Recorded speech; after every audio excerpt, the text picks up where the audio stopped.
Hi mga ka-Frenny! Dadalan natin ng sitaw ang aming Jollibee bida ang saya. Dahil puro chicken joy ang kanyang tinda. Dahil puro nga tayo kalokohan, syempre umorder na nga lang tayo dito sa loob at nakita nga natin na sila ay nagsidating na Charis. Tingnan mo nga sila pasimpleng mangarak. O, diba? At habang nagiintay naman kami ng aming order, syempre paglalaruan muna natin ang buhok ni Kelly. Ketty pala. Charis! At dahil nga sa ating kalokohan, meron na naman siyang ideya, di ba? Ang talented na mga children ko, Charis! Diba? Di ba ganun yung pag-ipan? Pag-ipan.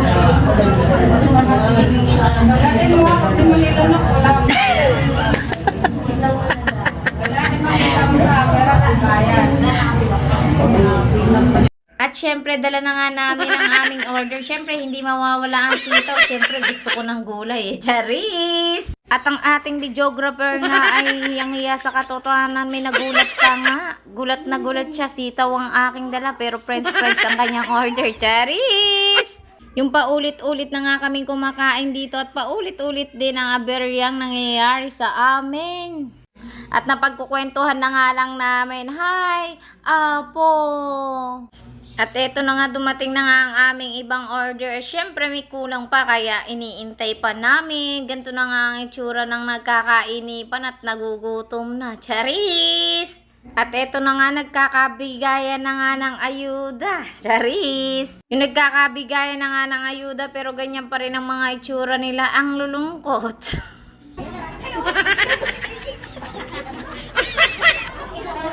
At sa wakas na kumpleto na nga ang aming order at syempre kami ay kakain na.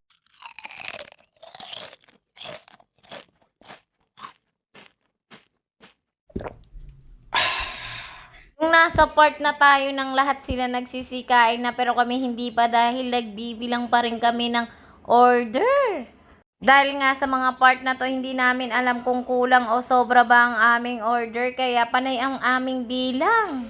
At yung magjowa nga ay nagpapalitan na ng kanilang kinakain. O, diba? At yung nabubusog na nga yung iba ay kami hindi pa rin magkaintindihan.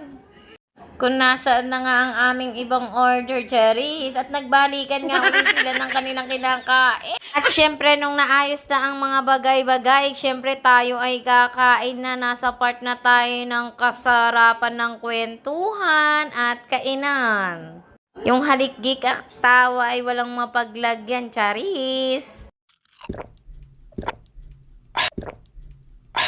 At nangyayari pala yung mga pagkakataon na kahit wala kang aso pero nangunguha ka ng pagkain ng aso at buto-puto sa Jollibee.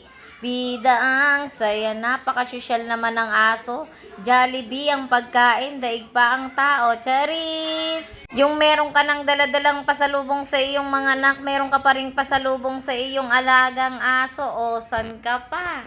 At yung aking videographer nga, sabi ko ayusin niya ang pagbibideo, baka puro balat ang makuhanan niya. At yun na nga ang nangyari, puro balat nga, Charis!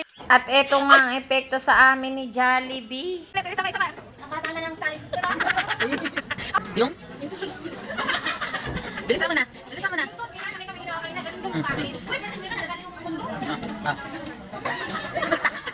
Wala naman pala. Wala, panis ka doon. Panis ka.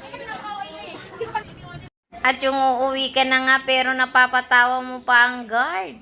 Nagulat siya sa iyong ginawa, Julie. Charis! Thank you for watching. Salamat sa panonood.